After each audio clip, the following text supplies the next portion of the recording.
Pakisabi po ulit, Jehovah Shammah. Jehovah Shammah.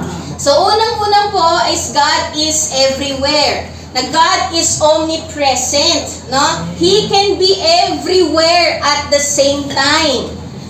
Habang nandito po ang presensya ng Panginoon sa church natin sa NLA, andoon din po ang presensya ng Diyos sa ibang lugar, sa church, sa iba't ibang lugar at the same time. No? Hindi po tayo ibig sabihin na marami ang Diyos natin, no? Hindi po iisa ang Diyos natin. Nasa lugar siya ng iba't ibang lugar because He is so big, no? He can kaya po niya na consume ang lahat. Okay? He is everywhere. He can be everywhere at the same time. He is all present. Lagi pong present si Lord, no? He is everywhere. All of Him is there. Ang lahat-lahat ng meron ang Diyos, presensya niya, glory niya, power niya is there. Hindi po siya half lang sa ibang lugar at 100% dito. No. All of Him is there. He is not absent. All of Him, His power, His presence, His glory is there at the same time. He is in NLA, He is in TNLF, He is in TNLF Binangonan, He is in TNLF Angono. No, He is there at the same time. Iyon po yung sinasabi na God is everywhere, the omnipresent of God. He is completely and fully present with His people all the time. Napakasarap po na ganito ang Diyos natin. Amen? Jehovah Shammah, that He is completely and fully present with His people all the time. Minsan po kasi, di ba, ang mga tao, nandiyan, makikita mo, pero lumilipad ang utak. Hindi completely nandun. No? Pero ang Panginoon, He is completely and fully present with His people all the time. No? God never need to go anywhere. Hindi na niya kailangan pumunta ng iba't ibang lugar para lang masabi na nandun siya. No? Hindi na kailangan kasi He is already there. No? He is already there. Sa Psalms 139, 7-12, sabi po doon, where can I go from your spirit? Where can I flee from your presence? If I go up to the heavens, you are there. Amen. Hallelujah. If I make my bed in the depths, you are there. If I rise on the wings of the dawn, if I settle on the far side of the sea, even there your hand will guide me, your right hand will hold me fast. If I say, surely the darkness will hide me and the light become night around me, even the darkness will not be dark to you. The night will shine like the day, for darkness is as light to you. Kahit saan ka daw po pumunta, kahit you are in your good times and in your bad times, the Lord is there. Wherever you go, you cannot hide from the presence of God. Yun po yung sinasabi na Jehovah Shammah. Nobody can flee from the Spirit of God or escape from His presence. Wala daw pong makakatakas, no? There's no way we can escape from the presence of God because He is present everywhere and all the time. Amen. Hallelujah. Napakasarap pong makilala ang ating Panginoon, Jehovah Shammah, because He is present everywhere and all the time. He sees, and because He is present everywhere and all the time, He sees everything. Kita niya ang lahat. He knows everything. He hears everything. Ganon po ang Diyos natin, na Jehovah Shammah. Walang makalata ka sa presensya ng Panginoon because He is everywhere at all time.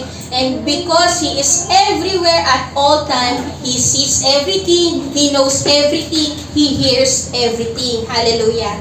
Sabi po sa Psalms 11:4, sabi po doon, but the Lord is in His holy temple. The Lord still rules from heaven. He watches everyone closely, examining every person on earth. No? Ang sabi po ng Panginoon doon, He watches over. He watches everyone.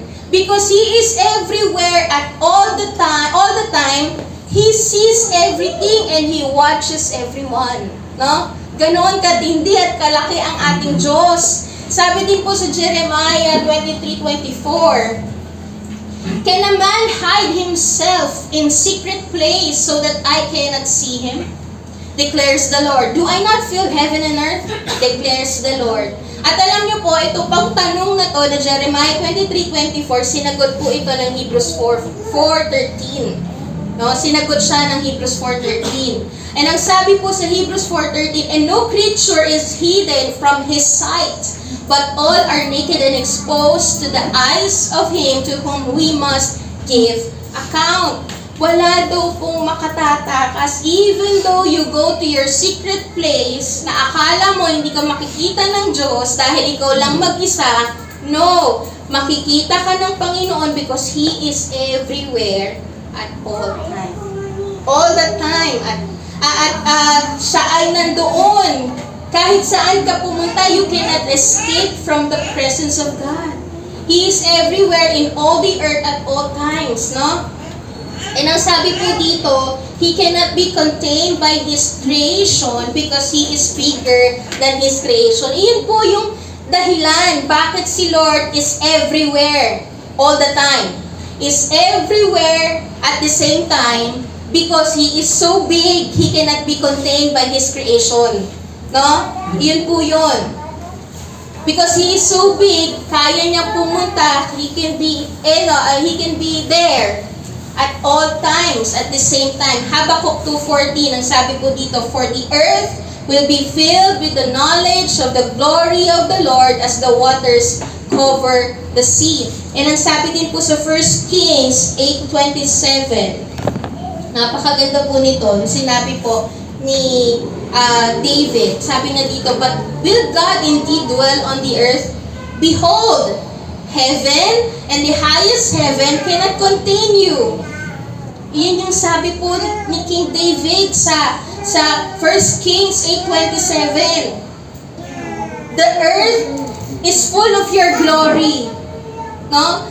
The earth is filled with your glory, and even the heaven and the highest heaven cannot contain you because He is bigger than the heaven. He is bigger than His creation. No? He is highest, the highest, no? The Lord Most High. Iyon po ang Panginoon. The temple is only His footstool. Ang sabi po, the earth is only His footstool. Napakalaki ng Diyos. Kaya He can be everywhere. All the time, at the same time. No? Isaiah 66:1, thus says the Lord, heaven is my throne, and the earth is my footstool. What is the house that you would build for me, and what is the place for my rest? Hindi po siya kayang i-contain ng mundo. Hindi po siya kayang i-contain ng creation. Hindi siya kayang i-contain even the highest heaven. Naandoon na ang trono ng Panginoon pero hindi pa rin makontain yung glory at presensya ng Diyos kasi napakalaki ng Diyos. The Lord is majestic. The Lord is so vast. The Lord is so marvelous. No? He is so great. Kaya the Lord cannot be contained with His creation, with heaven and earth. No? The presence of God is so majestic that the heaven and earth cannot contain the fullness of His greatness. Grabe. Ang tindi po ng ating Jehovah Shammah. Amen po ba? Napakatindi po ng ating Jehovah Shammah. And ang sabi din po sa second point natin, if God is everywhere, God is also behind you. No? God is behind you. God was there. No? Siya po ay nandoon na. He is behind you. He was there. Okay? He was there. If you will read in the Old Testament po, every time the Lord will introduce Himself.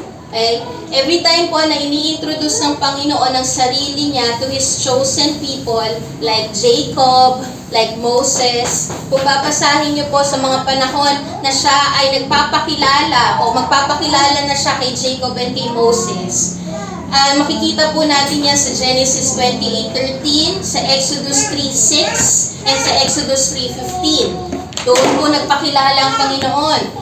And every time pong i-introduce ng Panginoon ang kanyang sarili sa kanyang mga chosen people, the Lord always introduce Himself as the God of your father, Na-encounter po natin nabasa po natin yan sa Old Testament, na lagi niya ini-introduce ang kanyang sarili na I am the God of your father, I am the God of Abraham, I am the God of Isaac, I am the God of Jacob. Nabasa na po natin yan sa Old Testament. Ibalikan niyo po yun sa Genesis 28:13, Exodus 3:6, Exodus 3:15. Ganoon po niya ini-introduce ang kanyang sarili. I am the God of your fathers. I am the God of Abraham. I am the God of Isaac. I am the God of Jacob. Bakit po kaya niya ini-introduce ang kanyang sarili sa ganon? No, because God wanted to show to His chosen people, okay, that before you were born and while you are in your mother's womb, I am the God who is already present and already working. Yun po yung gustong ipahayag ng Panginoon whenever He introduced Himself as God of your father, God of Abraham, Isaac, and Jacob. Gustong ipahayag ng Panginoon na bago ka pa man ipanganak, and while you are in your mother's womb, andoon na ako, present na ako, at kumikilos na ako. Bago pa ako magpakilala sa iyo personally, nandoon na, kumikilos na ako. Hindi mo man makita, pero kumikilos ako. No? God is saying po na hindi ako ang Diyos na basta pumasok na lang sa eksena. Hindi ako yung Diyos na walang ginawa doon sa nakaraan mo. Ang pinapakita po ng Panginoon, every time He introduced Himself as the God of your father, Abraham, Isaac, and Jacob, sinasabi ng Panginoon na andoon ako sa nakaraan, and I am the one who met the needs of your forefathers. I am the one who met the needs of your forefathers. I am the one who was there that strengthened the faith of Abraham. I was there. Andoon ako.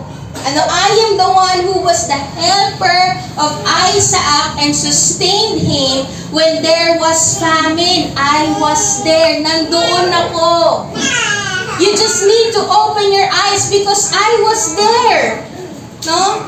Exodus 14:19-20, ang sabi po dito, Then the angel of God, who had been traveling in of Israel's army, withdrew and went behind them. The pillar of cloud also moved from in front and stood behind them, coming between the armies of Egypt and Israel. Throughout the night, the cloud brought darkness to the one side and light to the other side. So neither went near the other all night long. So ito pong binasa po natin sa Exodus 14:19-20. Ang nangyari po dito ay ganito.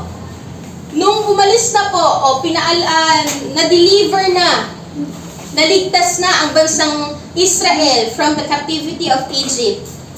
Naglalakbay na po sila, medyo malayo na po sila, and then dumating sa point na hinahabol po sila ng Egyptian armies. Gusto silang patayin, gusto silang paslangin. Hinahabol sila. And then ang nangyari po noon, ang nasa harapan po nila is Red Sea, hindi nila alam kung saan sila pupunta. And then hinahabol po sila ng Egyptian army. So they don't know where to go. Okay? At ang nangyari po dito sa Exodus 14:19-20, yung cloud o yung pillar of cloud na nasa harapan po nila, the angel and the pillar of cloud na nasa harap po nila, pumunta sa kanilang likuran. Ganoon yung nangyari. Pumunta po sa likuran nila. And ang nangyari po doon, yung side po ng Egypt, yung sa side po ng mga Egypt is darkness, pero sa side po ng mga Israelite is light. No? Ganoon yung nangyari. Na ang nakita na lang po ng mga Egyptian ay darkness. Pero paglilingon po ang mga Israelites, hindi na nila nakikita ang Egyptian armies, pero ang nakita na lang po nila is the pillar of cloud and the light na prinuduce ng Panginoon through that pillar of cloud. Yung pillar of cloud na yun po ay nire-represent po nun ay presensya ng Panginoon.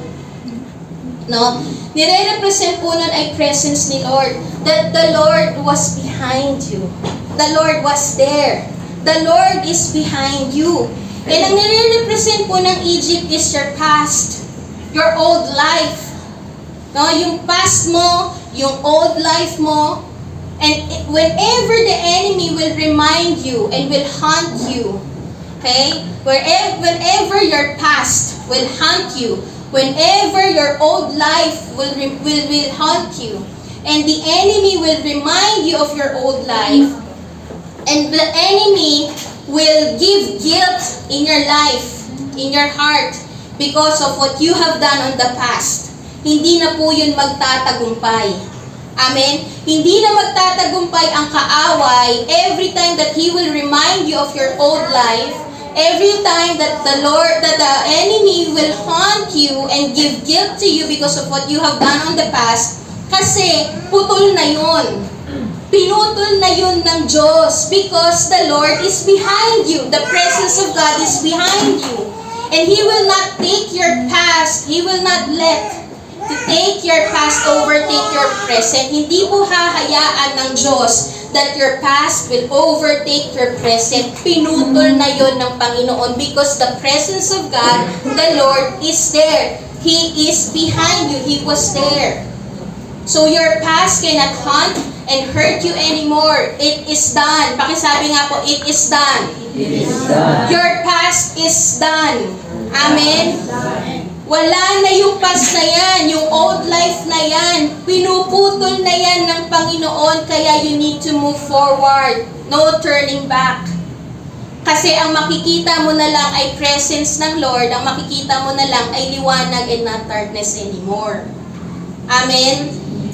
So, kung papansinin po natin sa eksena po na to, whenever the Israelites look back, what they see now is not the Egyptian army. In our life, every time you will look back from your past, every time you will look back sa past mo, what you will see is not darkness anymore. No?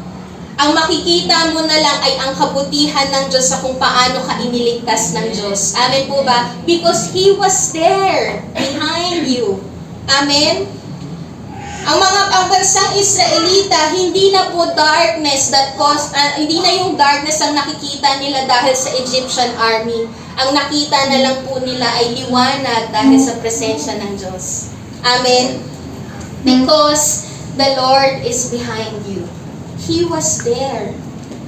Every time you will look back, you will look back sa past mo, all you will see is the presence of God and the grace of God that abounds. The light of God that abounds, that you will say na, Lord, you are my light and my salvation. Ikaw ang nagligtas sa akin. Hindi na yung kadumihan ng aking nakaraan, hindi na yung kahirapan sa aking nakaraan, kundi sa kung paano mo ako niligtas, sa kung paano ka gumalaw, sa kung paano ka naging liwanag sa buhay ko sa mga darkest moment ng buhay ko na yon. You will see now that He was there. Amen po ba? Andoon siya sa past mo at siya yung nagligtas sa'yo. So whatever is behind you, He was there. Whenever you look back from your past, you will see that the Lord was there. Kumilos siya sa buhay mo at hindi kanya iniwan. Amen po ba? Kumilos po ang Diyos sa iyong nakaraan at hindi kanya iniwan. Just like what I've experienced po sa akin po personal testimony. Nung time po na I chose to, yung mas pinili ko, yung darkest path ng buhay ko, na ang dami kong pinasok ng mga kasalanan sa past ko po. Ang dami talaga akong ginawang mga kasalanan. At ang dami ko pong piniling mga path na that leads to darkness. No? Iyon po yung mga nangyari sa buhay ko. But every time I will look back from my past, it is not the darkness of my past anymore ang nakikita ko po. Every time, aalalahanin ko po yung nangyari sa akin sa nakaraan, nangiiyak na lang po ako kasi ang nakikita ko po doon ay ang grasya ng Lord that abounds in my life. That's what I see. Hindi po yung mga bagay, yes, meron pang alaala, Pero ang mas nangingibabaw, Lord, thank you. Kung hindi dahil sa inyo, nandun pa rin ako sa darkest moment na yun. Lord, thank you. Kung hindi dahil sa'yo, hindi ko alam kung saan ako pupulutin. Salamat kasi niligtas mo ako. Hindi na po yung darkness ang nakita ko, kundi yung liwanag ng Diyos na kumilos sa buhay ko. Kaya ako nandito ngayon at naglilingkod sa Kanya. Because He was there. He was in my past. Kumilos siya. Nakita ko ang pagkilos niya. That even in times that I chose that dark path in my life, nung mga panahon ko na pinipili ko yung mga dark path na yon, yung dark choices na yon, the Lord was there. He is convicting me, He is convincing me na ang lagi pong sinasabi ng Panginoon sa mga panahon na pinipili ko yung mga bagay na hindi tama sa harapan ng Diyos. Ang lagi pong sinasabi, kinukonvict ako, kinukonvince ako ng banal na spirito, ay nang sabi po palagi sa akin ng Panginoon, don't go there. Don't go there, don't do that, you're not supposed to be like that, that's not your identity. Yan yung laging sinasabi ng Panginoon sa akin. And every time I will look back, andun ang Panginoon. Kahit na pinili ko yung darkest moment na yon or darkest spot na yon, hindi ako iniwan ng Diyos. Nakita at narinig ko pa rin, naranasan ko pa rin ang pagkilos ng Diyos. And I praise God kasi hindi niya hinayaan na manakaw ng kaaway ang identity ko. I praise the Lord kasi hindi po niya hinayaan na maalis sa akin yung tunay na identity ko, that I am a woman of God, that I am a daughter of the King, that I am a Disney princess. And hindi po yung identity. Okay? Na ako ay isang babae, woman of God, daughter of the King. That's my identity. Kaya hindi ko dapat pinipili yung ganong mga choices kasi hindi ako pinanganak doon. Hindi ako pinanganak para doon. And I praise God, nagtagumpay pa din po ang Diyos sa buhay ko. Amen? Amen? Nagtagumpay pa din po ang Diyos sa buhay ko because He was there.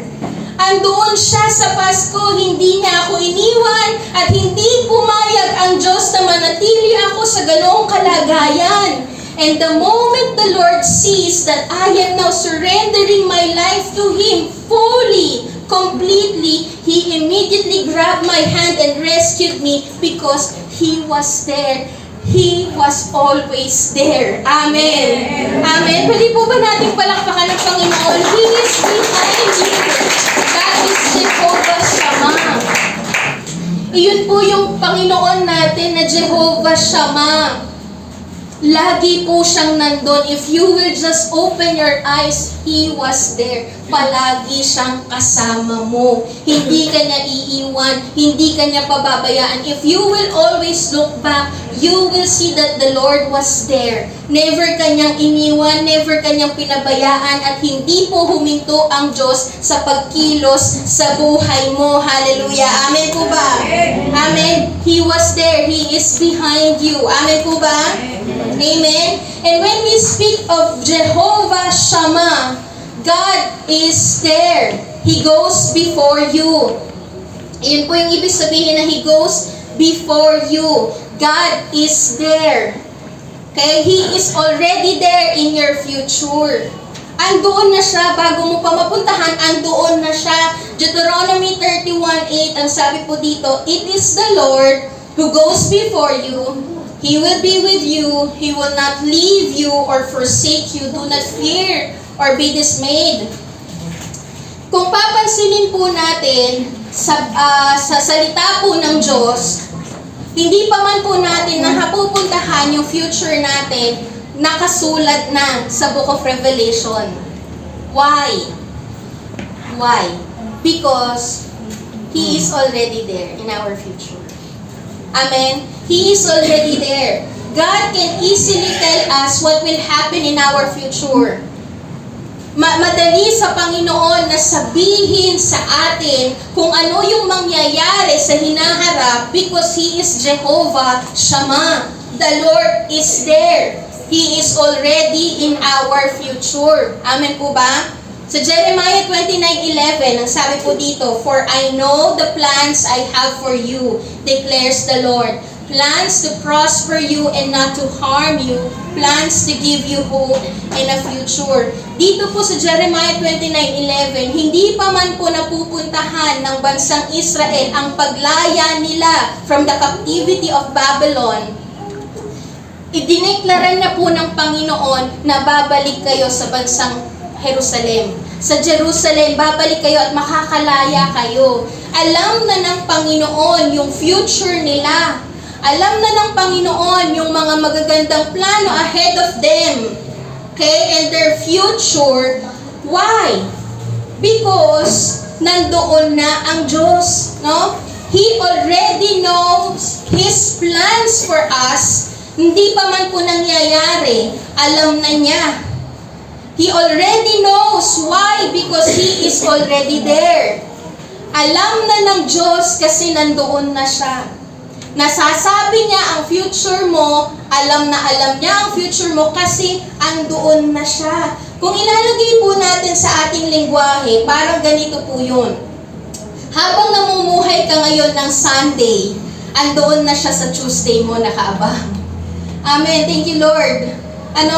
Thank you, Lord, kasi alam mo na ang mangyayari sa amin. Thank you, Lord, kasi nakaabang ka na.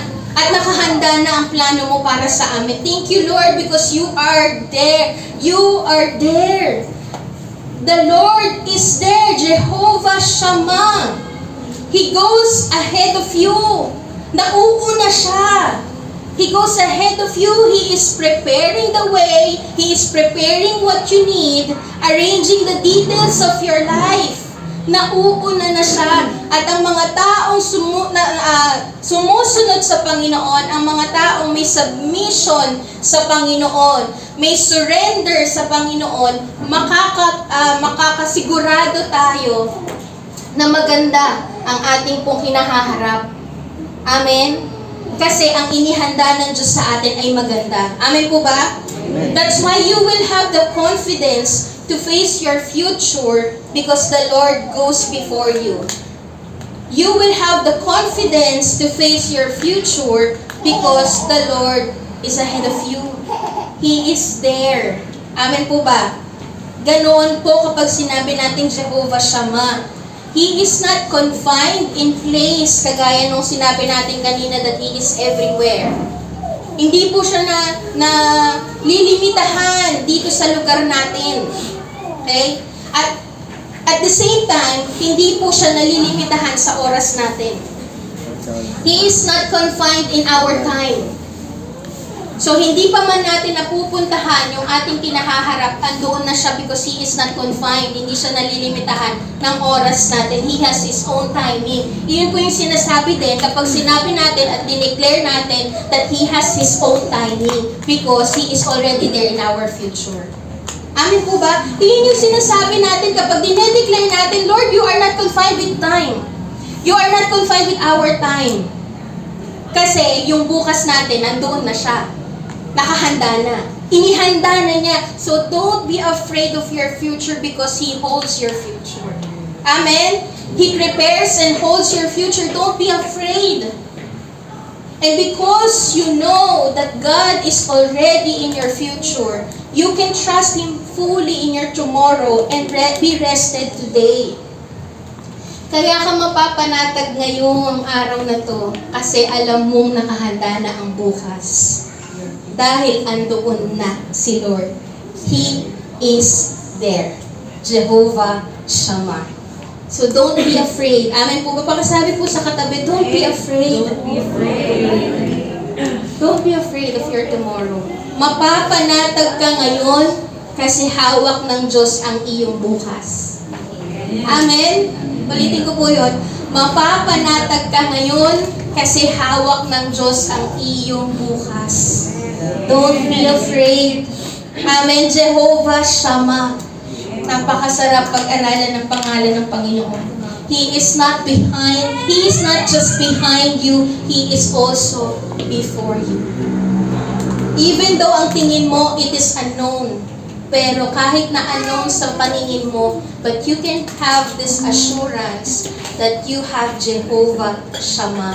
He is there. Amen?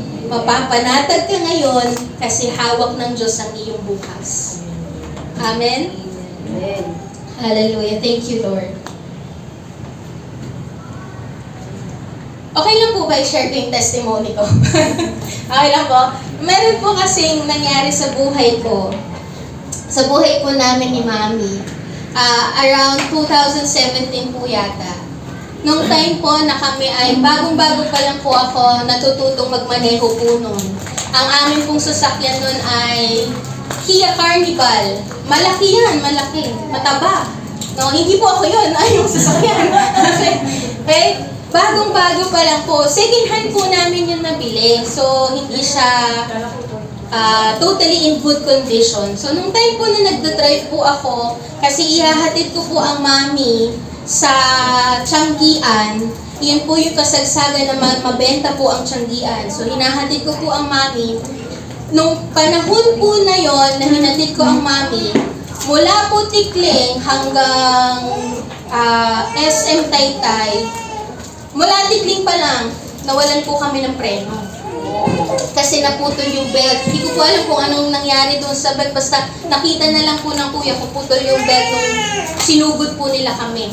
So, ang nangyari po noon, biruin niyo po, oras po yon na rush hour. Kasi ang oras po ng Tiangge ay rush hour. Gabi siya.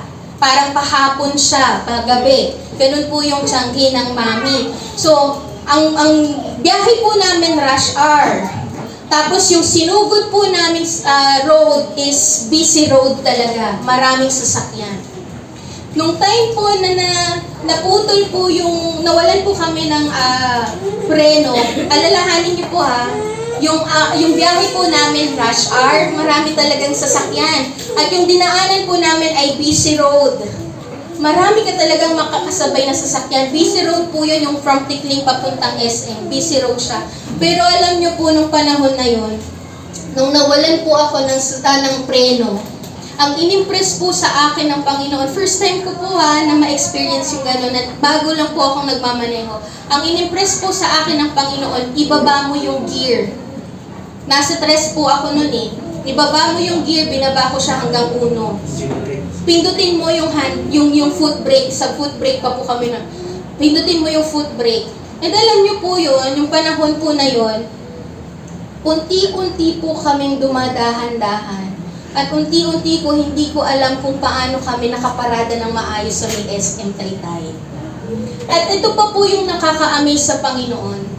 Nung time po na yun, rush hour, busy road. Pero nung time po na kami na yung dumadaan sa lugar na yon, sa kalsada na yon, wala kaming nakasamang sasakyan. Wala kaming nakasamang sasakyan, wala kaming nakasabay na sasakyan. Kasi kung may makakasabay po kaming sasakyan, panigurado maaaksidente kami ng Mami. Wala kaming nakasabay na sasakyan. And nung time po na yon, unti-unti talaga kami nakapag-park. Hindi pa po ako mahusay mag-park, pero nung pagkaka-park po na yon, napakaganda ng parking. Perfect! Kaya parang nasabi ko, Lord, alam ko, hinawakan mo ang buhay namin. Ikaw ang nag-guide sa amin. And yung panahon po na walang sasakyan sa harap namin, walang sasakyan na kasabay namin, alam ko that you are already there. Andoon ka na, ikaw na yung nag-ayos ng daan. Ikaw na yung naglinis ng daan para wala kaming masagasaan. He is there. No? He is everywhere. Kahit saan ka pumunta, kahit sa mga panahon na parang feeling mo you are in your good times, in your bad times, He is there. He is always there. At ito pa po yung nakaka-amaze na nangyari po sa buhay po namin nung time na yon. Nung huminto na po ako, nakapark na kami, kalmado na ako, pagbaba ko ng sasakyan, doon po nagdagsaan yung mga kasabayan namin sasakyan. Doon talaga siya biglang bumulusok yung mga sasakyan sa lugar na yon. Kaya nung pagbaba ko po na yon, parang, alam niyo yung binuhusan ako ng malamig na tubig, tumaas yung balahibo ko.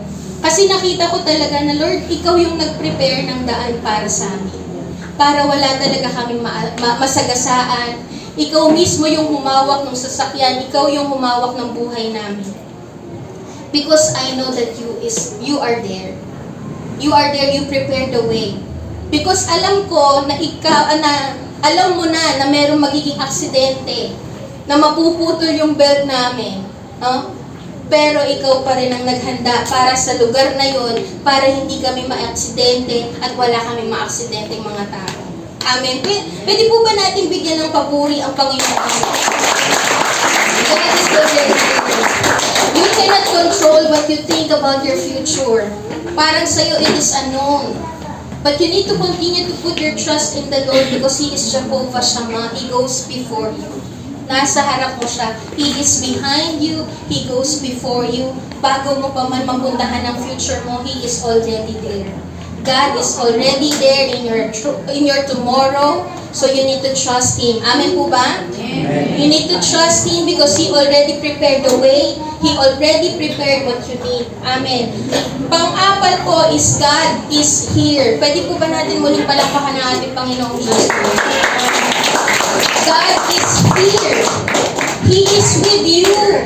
God is here. Pwede po ba natin i-declare ngayong umaga, God is here? God is here? Amen. Sabi po sa Joshua 1:9, Have I not commanded you, be strong and courageous, do not be frightened, and do not be dismayed, for the Lord your God is with you wherever you go.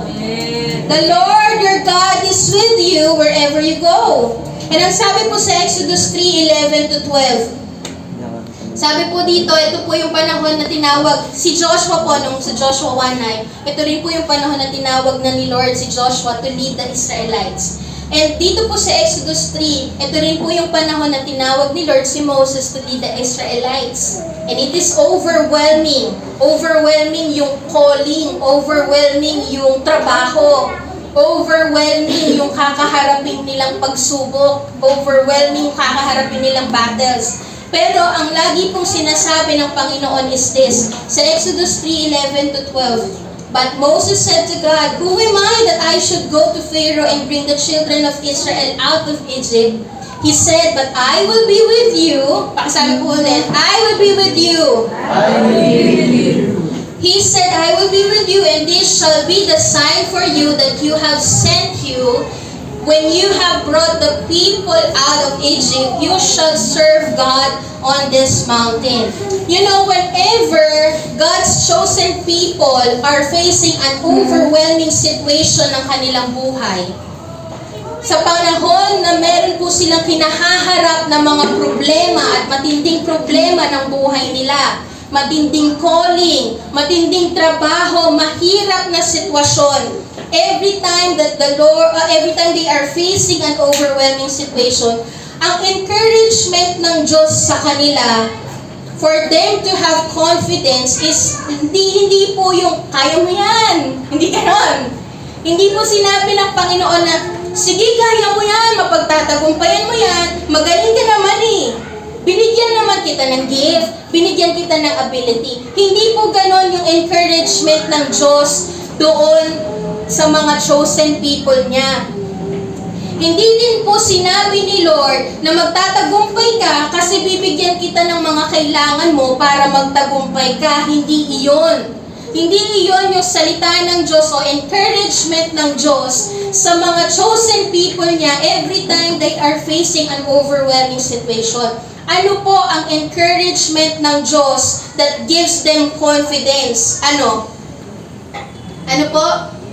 Ano yung encouragement ng Diyos to give confidence to His chosen people? Ano po yun?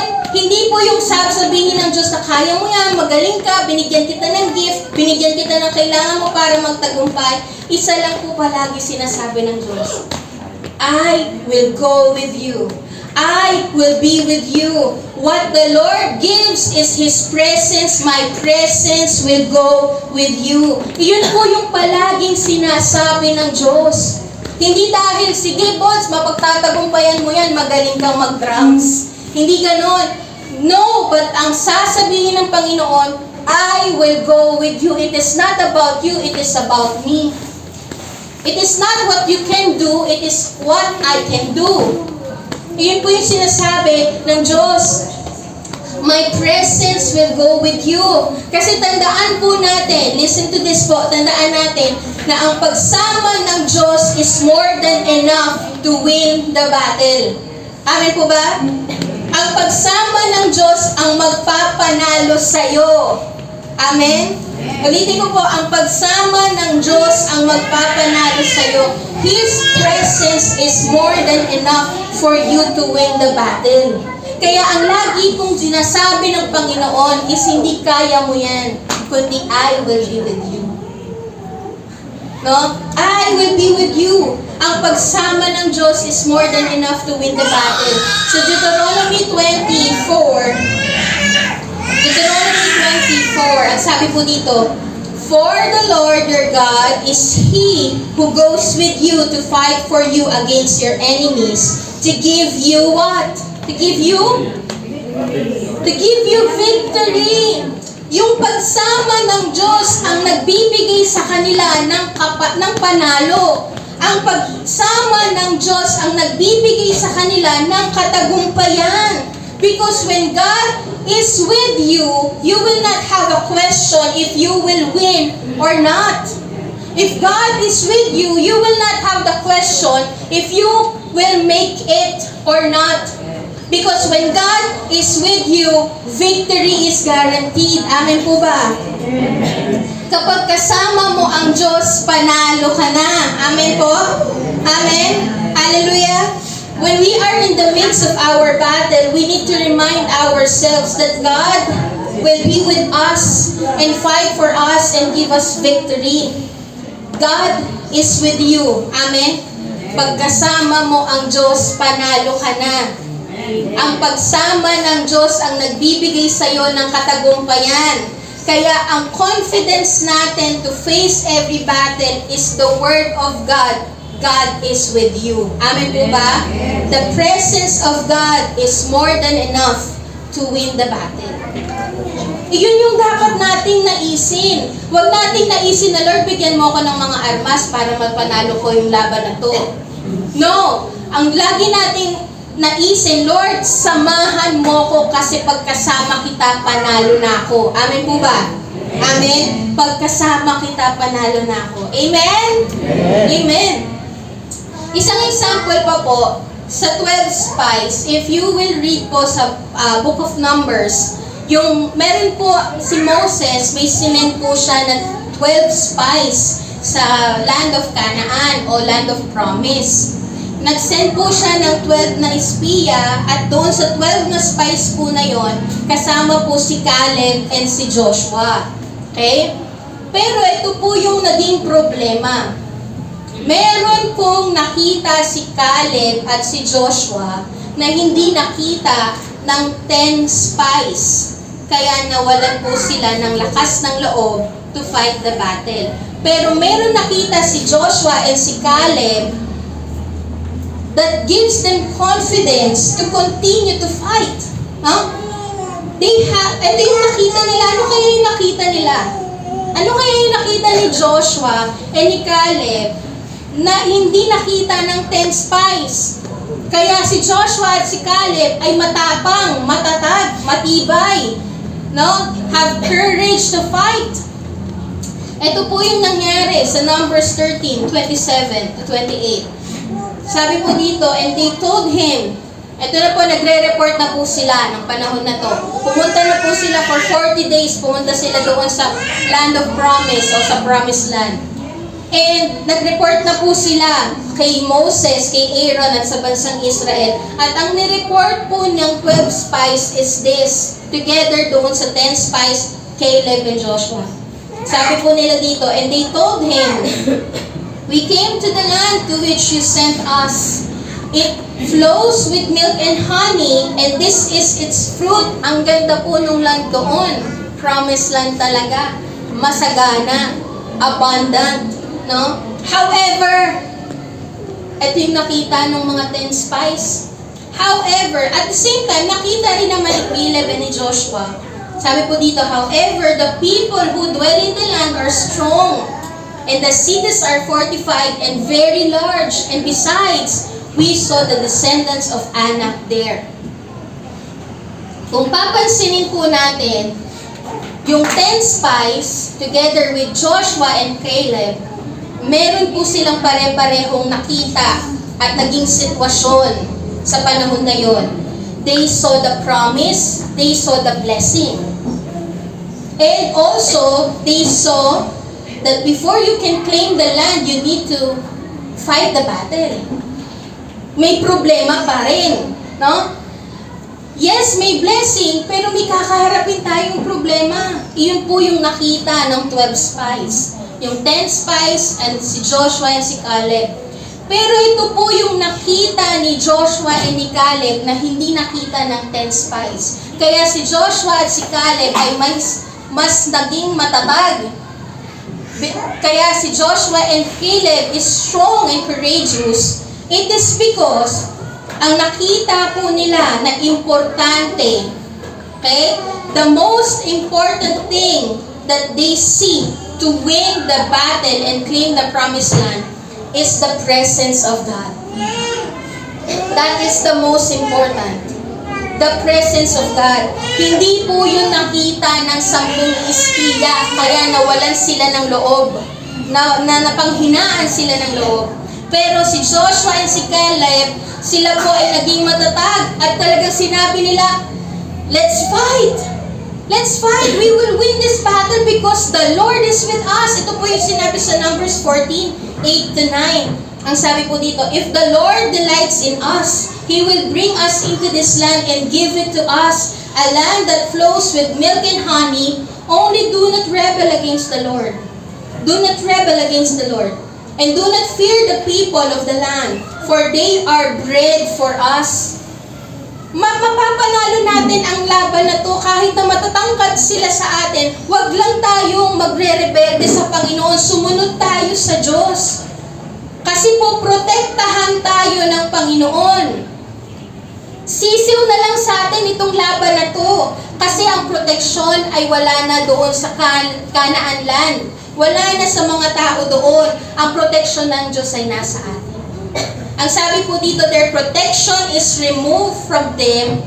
And ano po yung sabi? Ano yung nakita ni Joshua and ni Caleb na hindi nakita ng 10 espiya? Ano po yung sabi? The Lord is with us. Do not fear them.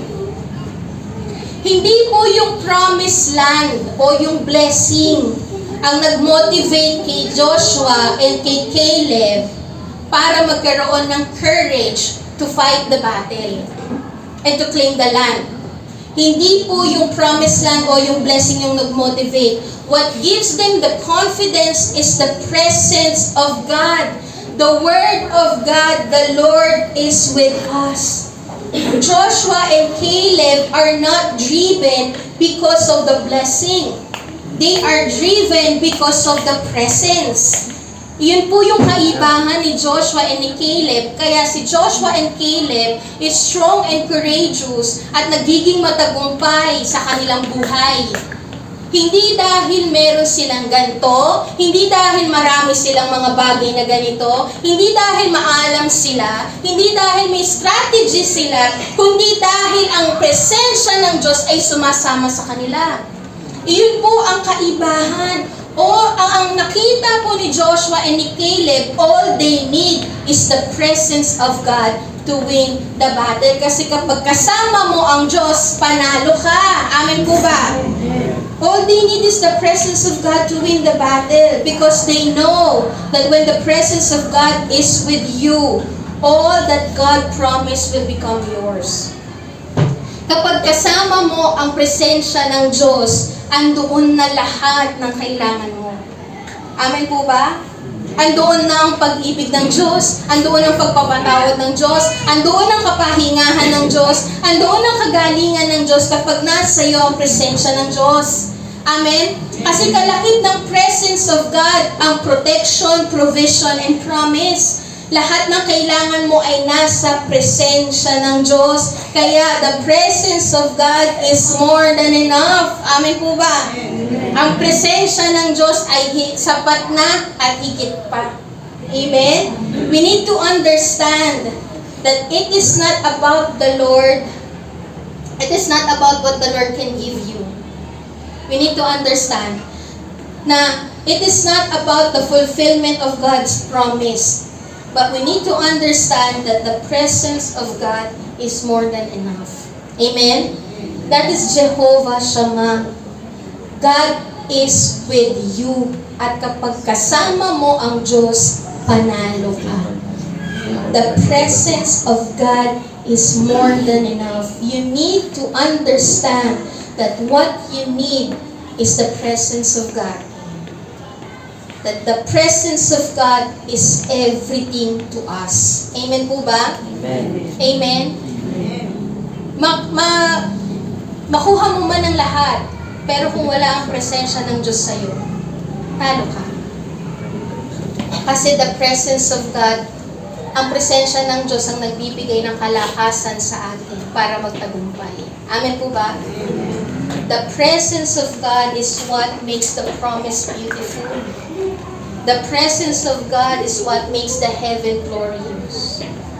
It is the presence. The presence of God, ito pong lugar natin, building lang to kung wala ang presensya ng Diyos. Place lang to kung wala ang presensya ng Diyos. Pero dahil nandito ang presensya ng Diyos, it makes this place a holy place. A glorious place. Amen? Amen? It is the presence that makes the difference. Yung pagsasalita ko po dito, kung ako po ay hindi guided ng banal na spirito, and if the anointing of the Lord is not with me, I am just a motivational speaker.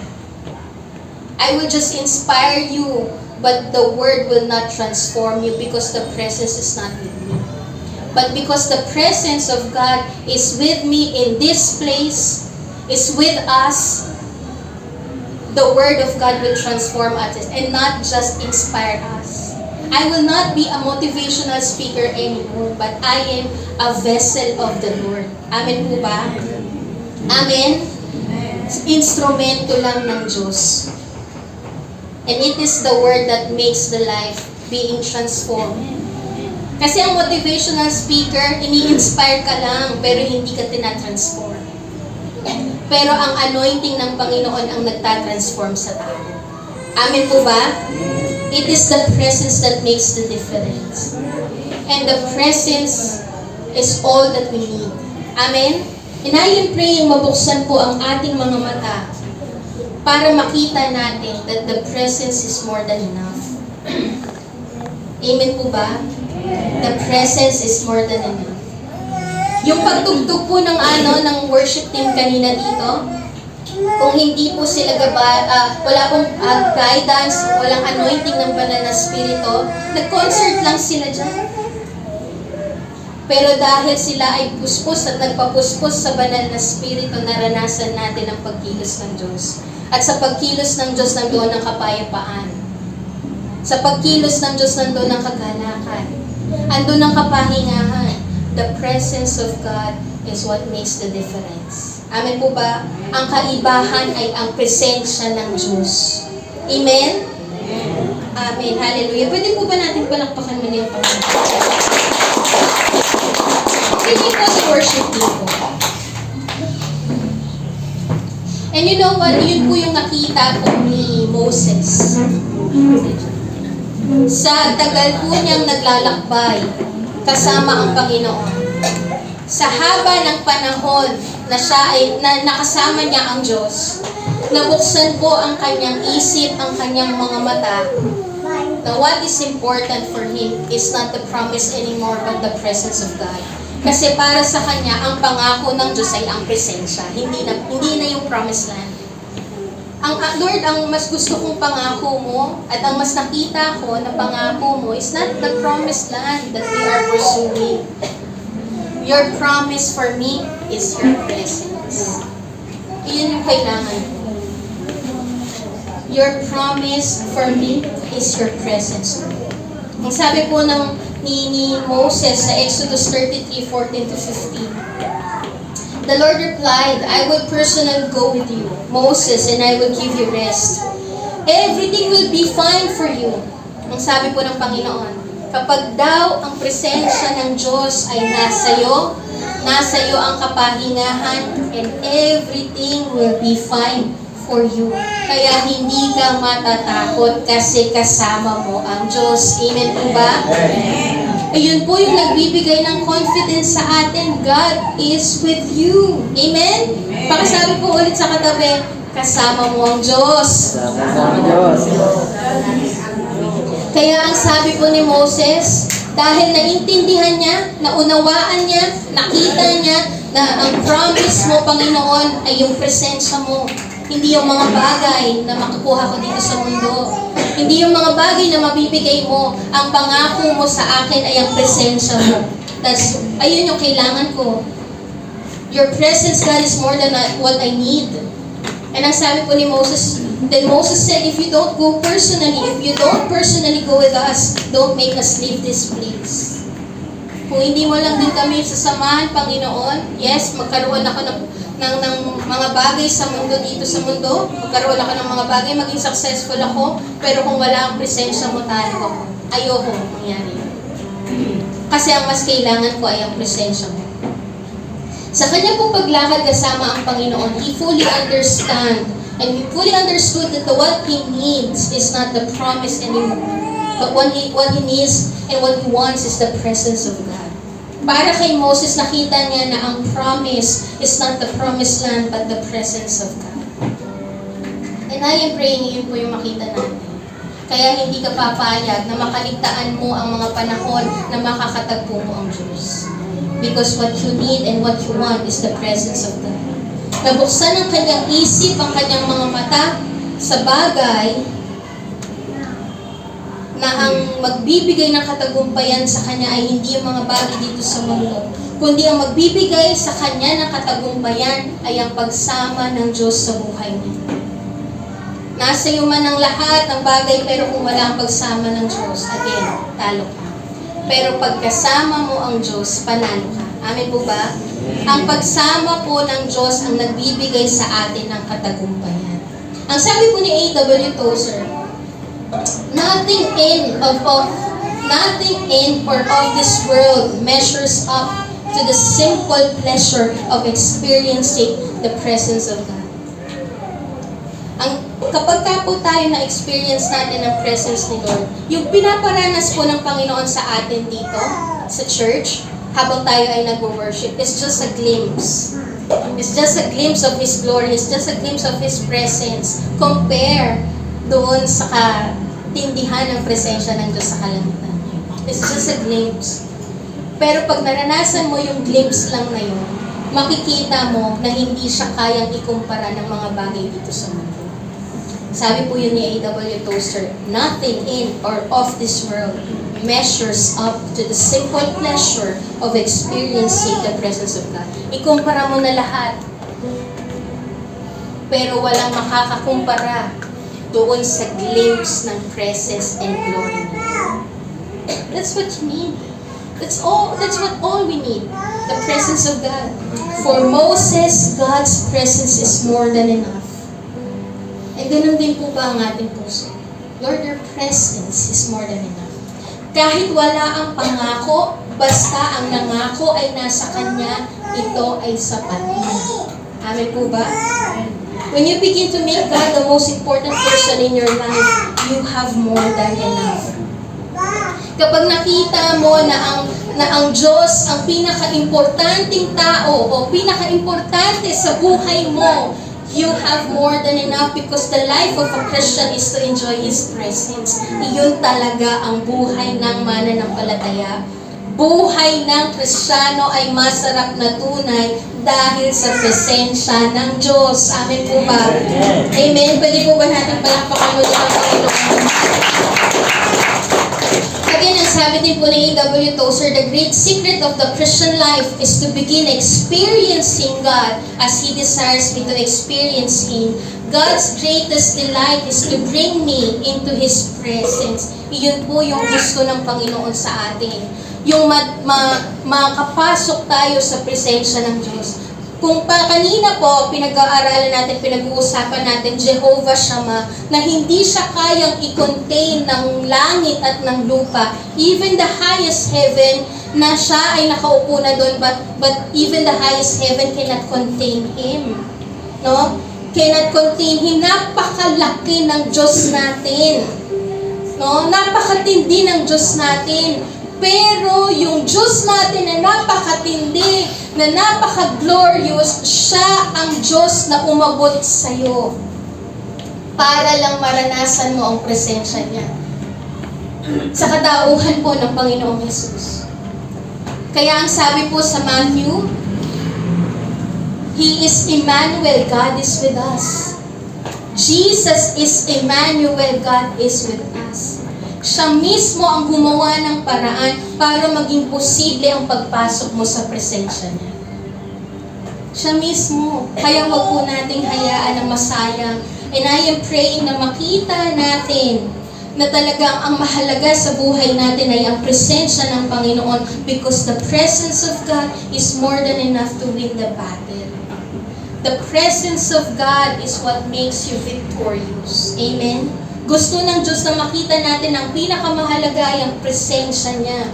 The greatest promise of the Lord is not the land, but His presence. Jehovah Shammah. The Lord is behind you. Andoon na siya. Kapag titingin ka sa iyong likuran, sa iyong nakaraan, makikita mo that He is there working in your life.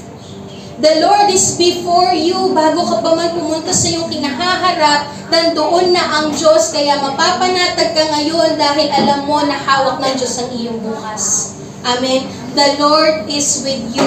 That is more than enough to know and to win the battle, knowing that the Lord is with you. Kasi kapag kasama mo ang presensya ng Diyos, panalo ka.